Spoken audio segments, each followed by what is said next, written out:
je suis orthophoniste en libéral dans l'Essonne. Je voulais juste faire un petit retour historique sur ce qui a amené à faire cette enquête. Donc, l'URPS des orthophonistes a été créé en 2011 pour représenter l'ensemble des orthophonistes libéraux de France auprès de l'ARS. Et parmi les missions de l'URPS, il y a analyser les besoins de santé et l'offre de soins. Donc à l'URPS, on s'est dit, super, on va enfin pouvoir s'attaquer au problème d'accès aux soins de nos patients. Donc, et malheureusement, ensuite, le zonage est arrivé en 2012. Et le zonage montrait l'existence de zones sous-dotées. Alors, on était étonnés parce qu'on s'est dit, non, on est toutes sous-dotées. Mais qu'il y avait aussi des zones surdotées. Et le souci, c'était que les orthophonistes en zone dite surdotée croulaient sous les demandes de prise en charge auxquelles elles ne pouvaient pas répondre. Donc la prise en charge des troubles dits représentant la majorité des actes des orthophonistes, l'URPS s'est rapproché de la Fédération française des dys pour vérifier si du côté des patients, le ressenti était le même. Voilà, je vous apprends bien, le ressenti c'est le même. Donc du coup, on a interpellé l'ARS parce qu'on voulait, comprendre pourquoi il y avait ce décalage entre la réponse de l'ARS qui disait il n'y a pas de problème de démographie et le vécu du terrain. Et deuxièmement, on voulait aussi savoir ce que devenaient tous ces patients qu'on ne pouvait pas prendre en charge. Est-ce que finalement ils finissaient par trouver un professionnel? Est-ce qu'ils renonçaient aux soins? Quelles étaient ces stratégies? Donc on s'est donc tous réunis à l'ARS. Il y a eu l'ARS, la CEPAM, l'URPS, la FF10, avec Nathalie Gros et Edwige de Bardonnèche qui ont assisté à un grand nombre de réunions. Et on a décidé de conduire une enquête sur le renoncement aux soins orthophoniques en Île-de-France. L'enquête, elle a démarré en novembre 2016, grâce à Nicolas Larcher et à Laure Pitti du Centre de recherche sociologique et politique de Paris. Donc, je voulais les remercier parce que le travail il a duré un an et vous avez tout chaud les résultats. Donc, je laisse la parole à Nicolas Larcher.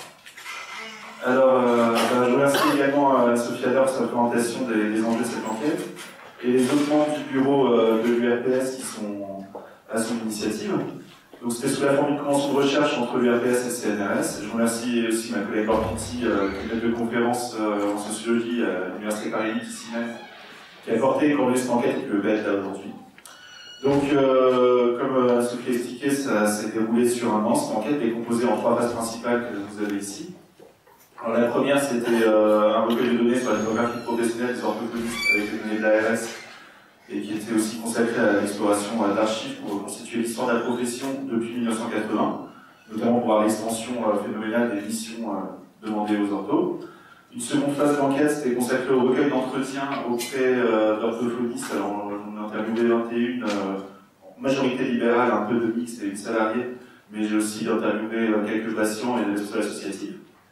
Et la dernière phase de l'enquête, sur laquelle on va plus s'attarder aujourd'hui, c'était consacrée à la conception, à la passation et à l'analyse des résultats d'un questionnaire sociologique, donc auprès de 232 patients interrogés dans des cabinets d'orthophonie dans 2 territoires de l'Essonne et de la Seine-Saint-Denis. Donc je dis bien questionnaire sociologique pour distinguer d'autres types de questionnaires, on va voir pourquoi dans un instant. Alors quelques mots d'abord sur le renoncement aux soins pour remettre cette question en perspective. Donc c'est une question qui est apparue pour la première fois en 1991 dans l'enquête sur la santé et la protection sociale, donc dite ESPS, qui est toujours menée annuellement par l'Institut de recherche et de documentation en économie de la santé. Donc c'est seulement une question, vous est-il déjà arrivé au cours des 24 derniers mois de renoncer à des soins pour des raisons financières? C'était ça la question originale. Parallèlement, il y a des recherches en sciences politiques sur le non-recours aux droits sociaux qui sont développées à l'Observatoire des non-recours aux droits et services, dit ODENOR, qui est un structure attachée à l'Institut d'études politiques de Grenoble. Et en analysant ces travaux, on se rend compte que ce soit du côté des travaux plus spécifiquement sur le renoncement aux soins ou des travaux plus généraux sur le non-recours aux droits sociaux, ils ont pour point commun d'interroger plus souvent la demande de soins, en voyant dans le renoncement des barrières avant tout économiques, mais aussi psychologiques ou culturelles, en guillemets. Et en fait, ils interrogent peu l'effet de l'offre de soins en elle-même. Donc, comme on peut le voir sur le tableau, vous avez à côté là, parfois les travaux sur le renoncement intègrent la question de l'indisponibilité des professionnels, mais sans trop s'attarder dessus. Les travaux sur le non-recours parlent des fois d'abandon de démarches en raison de leur complexité, mais voilà, dans un point de vue un peu plus psycho aussi, qui ne va pas beaucoup plus loin sur les problèmes structurels liés à l'offre de soins. Et aussi, évidemment, relier les deux, hein, l'offre et la demande. Donc c'était un peu ce qu'on a essayé de rechercher.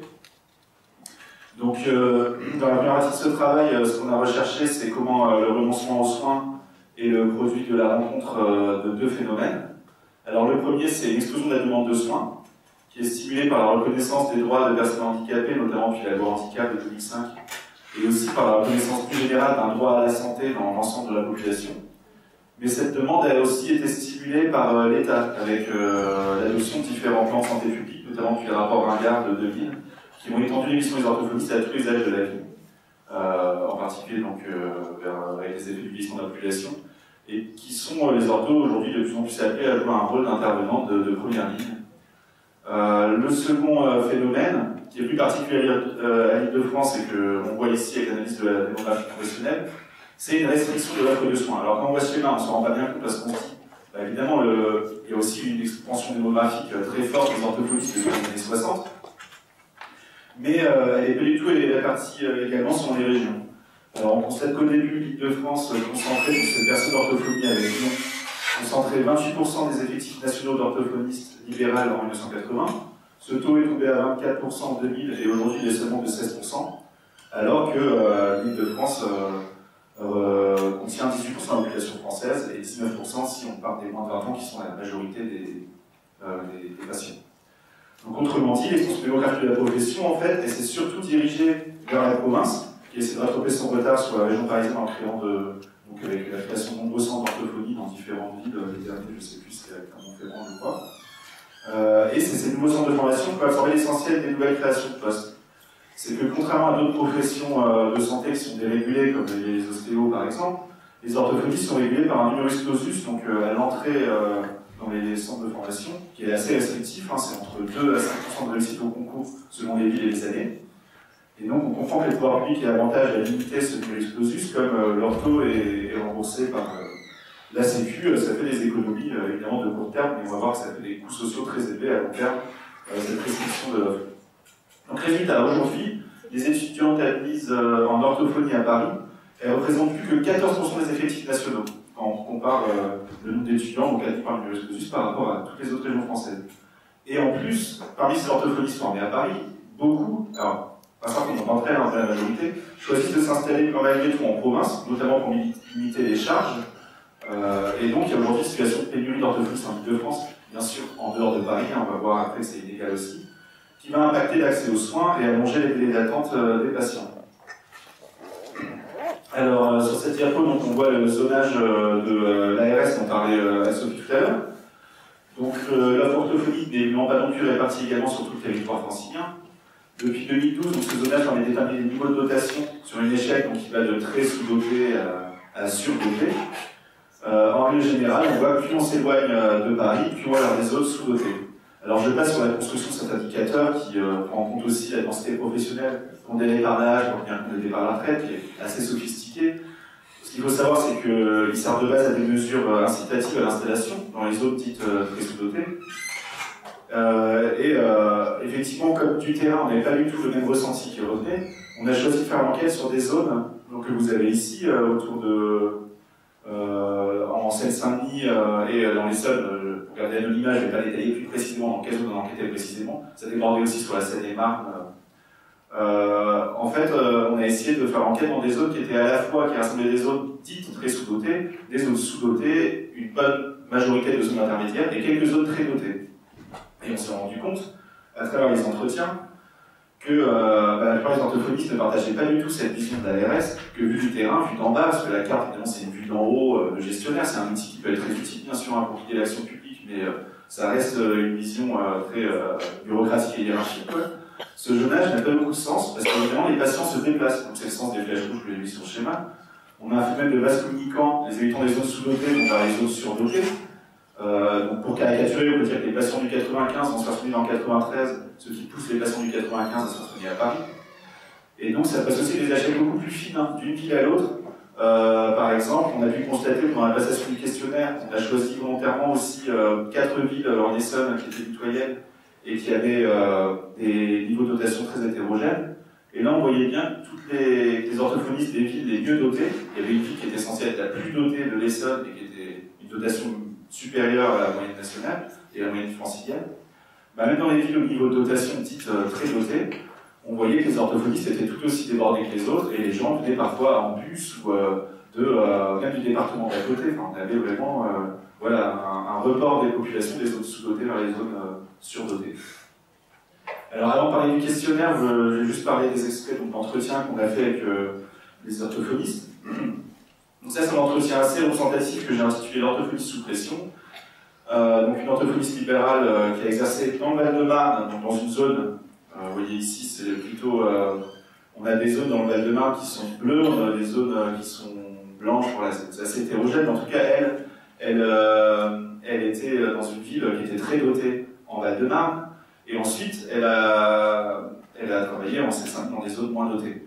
Et même en Val-de-Marne, elle disait ça. J'ai des familles qui pleuraient, des mamans qui pleuraient, qui étaient prêtes à n'importe quoi, n'importe quel jour, n'importe quelle heure, n'importe quelle solution, parce que ça faisait 1 an qu'ils cherchaient, qu'ils étaient sur la liste d'attente, rien ne se débloque. Et après, on est confronté justement à la difficulté de lâcher une rééducation. Quand vous dites « je pense que maintenant c'est prêt, votre enfant peut arrêter », ils sont tellement terrorisés à l'idée d'arrêter, de ne plus pouvoir trouver de place si jamais il y a des difficultés, ils s'accrochent comme à des bouées de sauvetage. Un deuxième extrait d'entretien, toujours avec une orthophoniste que j'ai intitulé l'enfant sous pression, pour montrer aussi qu'il faut toujours regarder ce qui se passe du côté de l'offre et du côté de la demande de soins. Alors c'est une orthophoniste libérale qui travaille depuis une quarantaine d'années en Essonne. Je me suis trompé, elle est diplômée en 74 en fait, c'était la personne la plus expérimentée que j'avais dans mon panel. Donc voilà, ça fait, elle a 40 ans et quelques d'expérience, et elle disait, par rapport à avant, je trouve que les enfants sont vraiment très stressés. J'ai l'impression qu'ils ont beaucoup de pression, même en maternelle. Avant la maternelle, c'était un lieu de découverte, mais maintenant, il faut des résultats. En petite section, parfois dans certaines écoles, si un enfant n'écrit pas dans l'interligne, on l'envoie voir un psy ou un orthophoniste, je trouve que ça va plus. Et les enfants, je les sens moins joyeux, avec beaucoup de problèmes d'attention. Ils ne peuvent pas rester très longtemps sur les activités, et ça, c'est de plus en plus. Alors, ce témoignage peut paraître un peu extrême, mais il est coupé par d'autres qui faisaient tous part d'une augmentation du stress et de la pression scolaire sur les enfants. C'est des expressions que j'ai retrouvées le plus dans les entretiens, cette pression scolaire. Donc, qui va contribuer à engorger des cabinets aussi, parfois pour des parents qui vont être très angoissés pour la réussite scolaire de leur enfant, alors qu'il n'y a pas de trouble très important. Et donc, ça va être au détriment d'un handicap plus lourd ou de situations plus compliquées que ces familles vont arriver. Et évidemment, l'offre n'est pas suffisante pour les accueillir. Alors, on arrive à la deuxième partie de l'exposé, donc je vais vous parler des principaux résultats du questionnaire sur les patients. Donc, en fait, c'est un questionnaire qui a été passé, j'en ai des exemplaires après, si vous voulez, par curiosité, parce qu'il nous en reste un paquet, on en a imprimé un peu trop. C'était adressé à la personne qui entreprenait les démarches de soins. Donc, en fait, la plupart, évidemment, c'est pas les patients qui les ont remplis, comme beaucoup sont mineurs, c'est les accompagnants, donc les familles. Donc, tout d'abord, sur l'échantillonnage, j'ai envoyé 730 questionnaires à 12 cabinets d'orthophonie. On avait prévenu préalablement par courrier et email, en comptant un questionnaire par patient, d'après les estimations fournies par les orthophonistes elles-mêmes. Donc sur ces 730 questionnaires, on a retourné 232, un peu moins en fait, mais j'ai rajouté des questionnaires de test, tout ça, ce qui donnait un taux de réponse global de 31%. Le taux de réponse variait énormément, en Essonne il était plutôt de 35%, en Seine-Saint-Denis il tombait à 22%. On avait plus de difficultés à passer des questionnaires en Seine-Saint-Denis. Les orthophonistes elles-mêmes, des fois, refusaient de passer des questionnaires en disant « moi, la moitié de mes patients, ils sont nés à l'étranger, ils ne maîtrisent pas forcément le français, ils ne vont pas répondre au questionnaire. » Donc en fait, il a été envoyé, on demandait aux orthophonistes de nous aider, donc on a eu un très fort investissement des orthophonistes là-dessus, pour aider leurs patients et les accompagnants à les remplir en salle d'attente, le temps de l'attente dans la rééducation. Donc 90% des répondants, c'était des parents d'enfants qui consultaient l'orthophoniste, dont un grand nombre d'enfantistes. Le reste se partageait entre des adultes qui consultaient pour eux-mêmes, des fois, ou pour un autre adulte. Alors en général, c'était le conjoint, ou des fois les parents des personnes qui ont fait les démarches de soins, quand il s'agissait de maladies neurodégénératives, de type Alzheimer ou Parkinson. Mais ça, c'était un peu moins fort. Voilà. Vraiment, 90%, c'est des parents d'enfants. Sur la représentativité de l'échantillon, j'ai comparé les catégories socio-professionnelles de la population de référence. Donc, sur les territoires qu'on a enquêtés, alors en Seine-Saint-Denis, j'ai appelé la zone Rougeville, et en Essonne, on a appelé ça les pavillons, pour voir la répartition, voilà, de comparer si on avait une représentation égale des catégories socio-professionnelles dans la population de référence et dans la population qui met à tourner les questionnaires. J'ai pondéré par le sexe, cette représentation par CSP, parce qu'on avait 78% de femmes qui ont répondu. En général, on sait voilà, que les accompagnants, ben, c'est souvent les mères de famille qui s'impliquent le plus dans le soin. Donc en fait, il fallait pondérer parce que sinon les employés, ouais, par exemple, on voit que les employés en a 43%, c'est parce qu'il y a un grand nombre dans la population de référence, c'est parce qu'on prend en compte les emplois féminins qui sont souvent des emplois de statut employé. Et donc, quand on compare avec ce qu'on a dans l'échantillon, on trouve une surreprésentation assez forte des artisans et chefs d'entreprise. Il y a plus 3 points de différence, mais en fait on a 2 fois plus sur notre échantillon, hein, 6% contre 3% de la population active dans la population de référence. On a une surreprésentation des cadres également, plus 3%, une légère surreprésentation des professions intermédiaires, ça c'est plus 1 point. Oui, pardon, pas de pourcent, c'est 2 points de pourcentage. Et on a une proportion égale d'employés, ça ne bouge pas, et une forte sous-représentation des ouvriers. Moins 6 points, mais quand on regarde, en fait, ils étaient 13% dans les autres sur lesquels on a enquêté, et dans l'échantillon, on en trouve 7%. Donc là, il y a deux choses. Soit les ouvriers ont moins répondu à l'enquête, pour des raisons voilà, de proximité aux normes scolaires, du fait qu'ils n'étaient pas tous autant à l'aise pour remplir un questionnaire que de catégories sociales, soit ils consultent effectivement moins que les autres catégories sociales. C'est aussi l'hypothèse, et on a des différentes données, différents éléments qui permettent d'attester cette hypothèse, qu'effectivement les ouvriers rencontrent plus d'obstacles dans l'accès aux soins. On ne peut pas répondre de façon définitive à cette question dans l'état de nos données, mais on va voir plus loin justement qu'il y a des inégalités très fortes d'accès aux soins, notamment sur les catégories sociales. Alors, quelques résultats, on va finir sur des résultats un peu typiques, qui étaient surprenants. Donc, sur le nombre d'appels, 51% des personnes interrogées disaient avoir passé moins de 10 appels téléphoniques avant d'obtenir un rendez-vous. Et quand on regarde à l'extrême de cette distribution, il y en avait quand même 3% qui avaient dit passer plus de 40 appels, dont une personne qui avait dit avoir passé plus de 80 appels avant de trouver une place.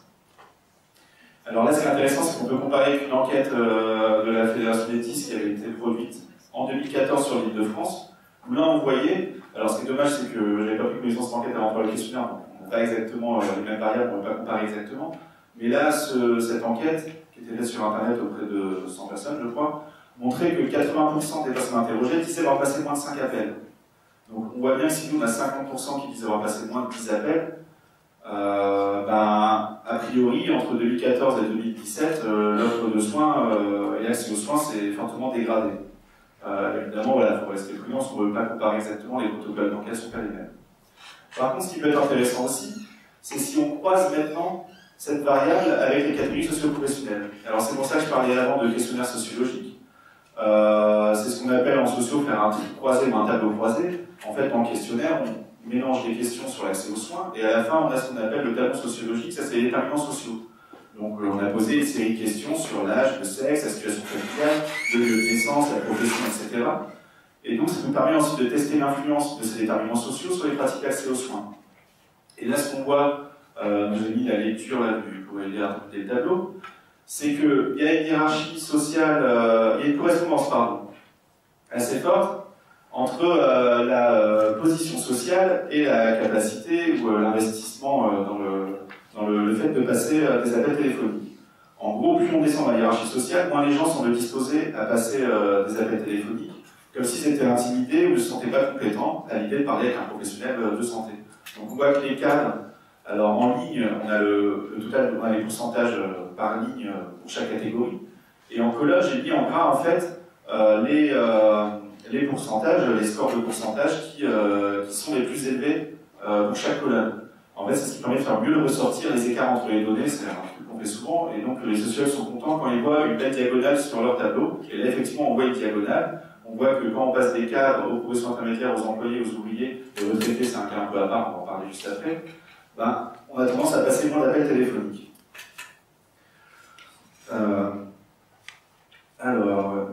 Donc les retraités, ceux qui avaient appelé le moins, ils avaient 67% avaient passé moins de 10 appels. Alors, maintenant sur le délai d'attente, d'autres résultats, 80% des personnes interrogées disaient avoir attendu plus de 3 mois pour obtenir un rendez-vous, et 59%, donc une majorité, plus de 6 mois. Pour un délai d'attente moyen compris entre 6 et 12 mois. Mais on voit que plus d'un quart des enquêtés avaient attendu presque 2 ans, et certains même plus de 2 ans. Donc, sachant que nous, dans l'enquête, on n'a eu que les gens qui avaient consulté, on n'a pas réussi à atteindre la population renonçante, on n'avait que les gens qui avaient consulté dans les cabinets.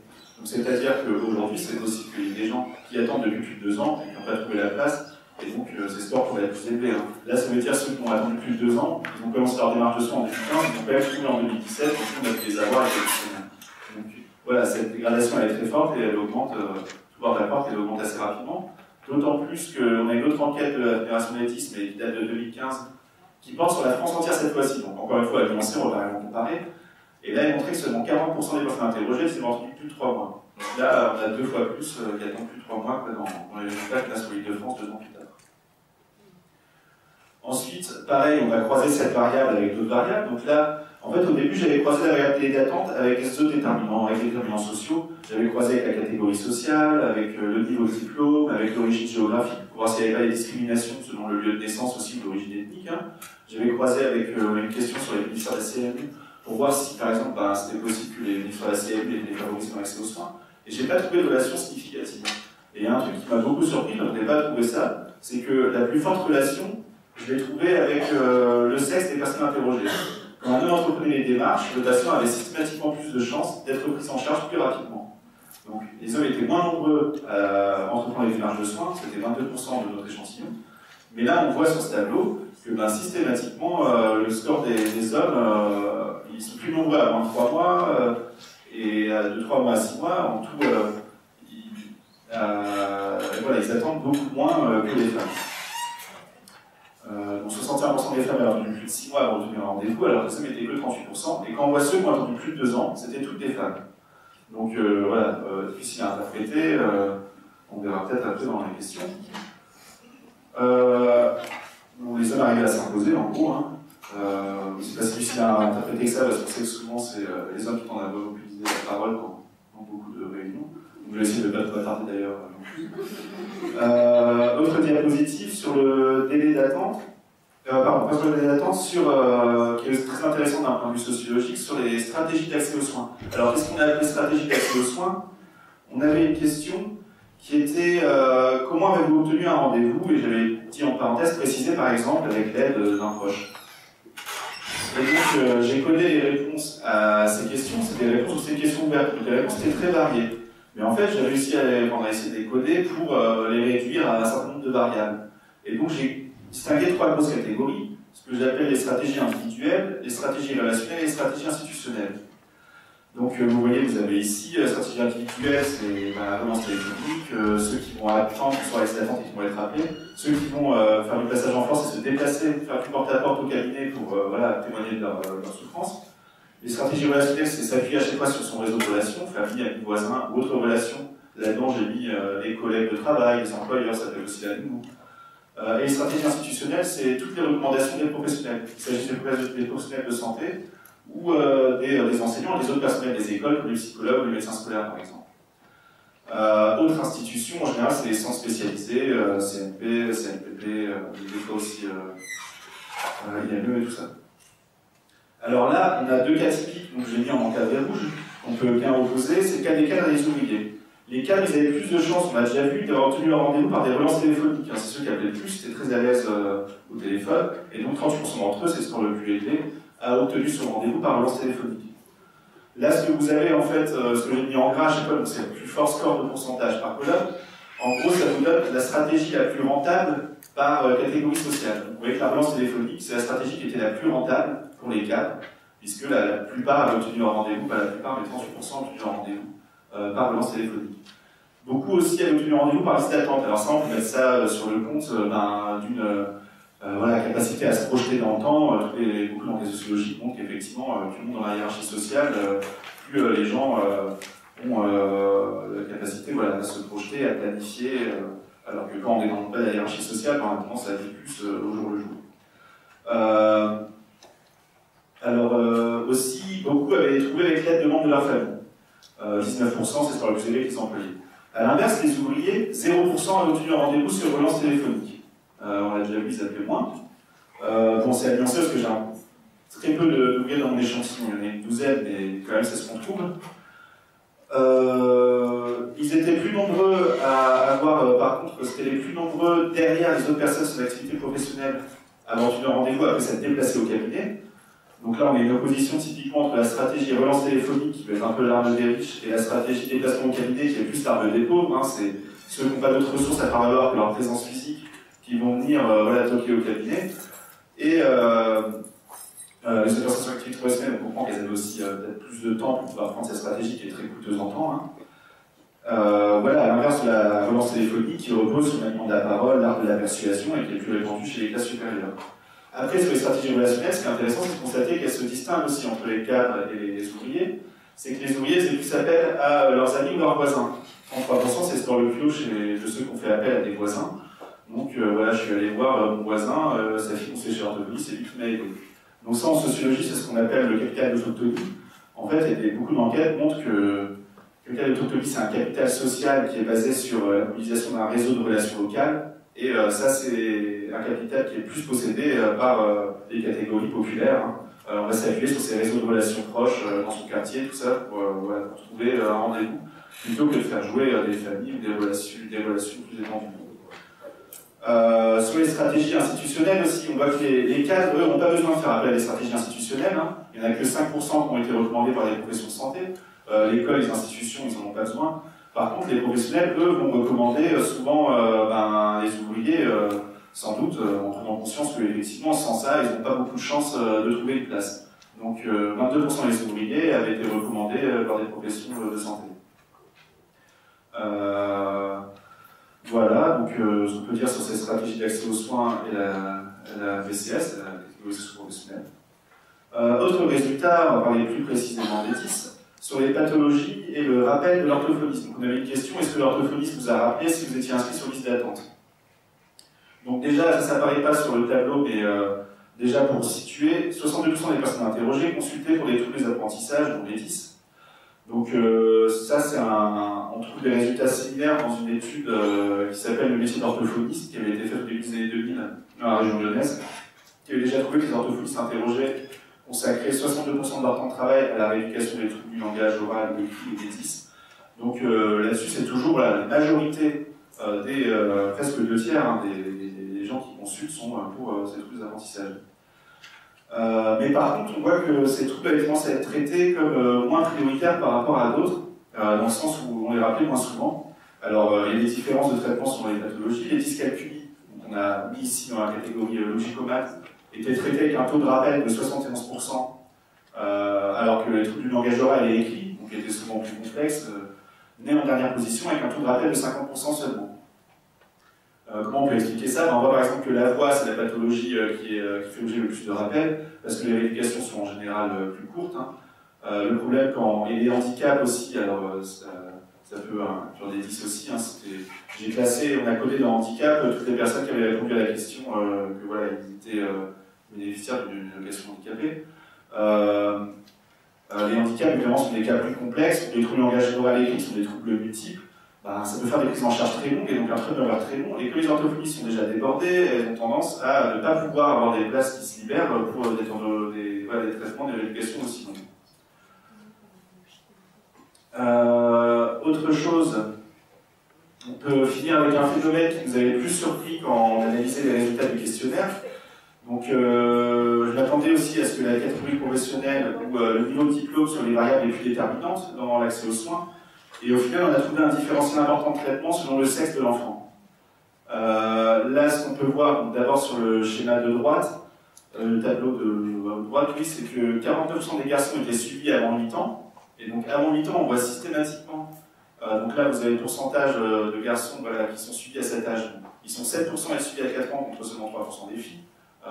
Et 18% à 6 ans, donc plus de 4 fois plus que les filles qui sont que 4% à être suivies à cet âge-là.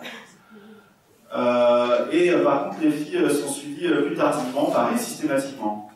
Et elles sont 2 fois moins nombreuses à être suivies avant 8 ans. Et pourtant, on peut constater que le trouble de 10 touche autant les filles que les garçons, alors avec des différences internes aussi.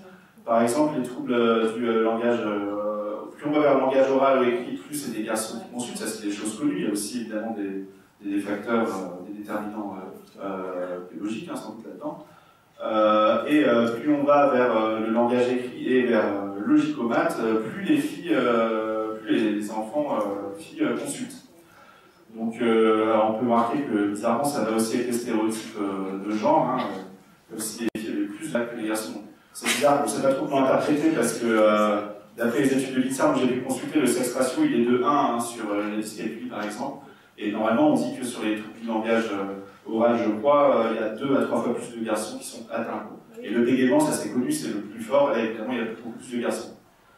En tout, on voit total général, il y avait quand même un tiers de filles qui consultaient, donc voilà, plus d'un tiers, 37%. Et malgré tout, elles étaient quand même beaucoup atteintes par l'autisme, donc qui sont censées quand même se déclarer plus à l'entrée à la scolarité, et pourtant, elles étaient traitées plus tard, comme si c'était considéré comme les troubles moins prioritaires quand ça touchait les filles. Autre résultat, les familles étaient prêtes à parcourir plus de distance pour traiter les garçons que les filles.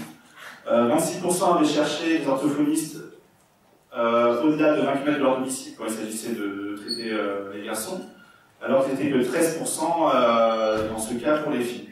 Et donc on voit c'est pareil, c'est systématiquement, quand on est des filles, les parents ont tendance à chercher dans leur commune de résidence ou dans leur commune voisine beaucoup plus qu'elles ne le feraient si c'était des garçons. Donc voilà encore un résultat qui nous avait surpris. Pour conclure, donc en gros, hein, alors ça dépend de chaque indicateur, mais on n'a pas constaté de relation significative entre l'accès aux soins et l'origine géographique, ou l'accès aux soins et le fait d'être bénéficiaire ou non d'ACMU. Donc autrement dit, on n'a pas constaté de cas de discrimination manifeste des professionnels en fonction de l'origine sociale, hein, pour la CMU, ou d'origine étrangère ou ethnique. Par exemple, 33% d'échantillons étaient nés à l'étranger, pour la majorité des pays francophones d'Afrique du Nord ou subsaharienne. Donc ça c'est au-delà de la population étrangère dans la population de référence. Donc en fait, il n'y a pas eu toute discrimination, enfin, pas eu tout le monde, on ne sait pas, c'est des trucs compliqués, mais en tout cas on n'a pas pu l'apercevoir dans nos données. Par contre, voilà, il y a une discrimination de classe qui était plus forte. Et en fait, on peut dire que ces inégalités de classe, elles sont en partie imputables à des stratégies différenciées, donc comme on a vu sur les stratégies d'accès aux soins et les catégories sociales, qui sont élaborées par les patients et leurs familles pour accéder aux soins. Qu'est-ce que ça veut dire concrètement? Ça veut dire que c'est plutôt les familles qui mettraient en œuvre ces stratégies en fonction de leurs ressources dont elles disposent. Hein. Forcément, si on est calme, plus on a de ressources, plus on va tout faire pour aider, sauver son enfant, donc on va pouvoir appeler plus de gens, faire appel à ses relations et trouver plus facilement un rendez-vous. Et donc, le problème, c'est que les familles sont placées en situation de concurrence, donc c'est un peu sauvage pour trouver un rendez-vous, et évidemment, c'est les plus forts, les plus dotés qui gagnent à ce jeu. Il y a un autre phénomène qui peut expliquer qu'on a ces inégalités de classe, c'est aussi ce qu'on appelle en sociologie un effet d'homologie, donc on peut dire entre soignants et patients. Ça, c'est démontré par plusieurs autres enquêtes, c'est l'idée que les soignants tendent à sélectionner des patients qui leur ressemblent. Et effectivement, un truc bizarre aussi qu'on avait trouvé dans notre échantillon, des répondants au questionnaire, c'est qu'il y avait un grand nombre de professions de l'enseignement, de la santé et du travail social qui consultaient l'orthophoniste. Et donc, pour finir, le point d'interrogation, c'est les inégalités de genre qu'on a constatées dans l'accès aux soins. Alors ça, on ne sait pas trop à quoi l'attribuer. Elles semblent être construites à la fois en partie peut-être par les familles, mais aussi par les écoles et les professionnels, puisque ces données qu'on n'a pas vues là, mais en fait, on a vu que les garçons avaient 3 fois plus de chances d'avoir été recommandés par des professionnels, qu'il s'agisse de professionnels de santé ou par les écoles, que les filles. Donc les familles sont prêtes à parcourir plus de distance quand il s'agit de garçons, et les professionnels les recommandent plus aussi. Alors, une des hypothèses qu'on avait, c'est peut-être lié au fait qu'il y a beaucoup de prévention qui est faite, voilà, et de titres dans la presse qui paraissent sur les difficultés des garçons à l'école, il faut absolument sauver les garçons, etc. Peut-être qu'il faut aussi penser à sauver les filles, quoi. Donc en l'état de nos données, on ne peut pas vraiment en savoir plus, mais on voit bien l'utilité qu'il y aurait à poursuivre ce type d'enquête sur le renoncement aux soins pour pouvoir identifier et lutter contre ces inégalités sociales de santé. Voilà, merci beaucoup de votre attention.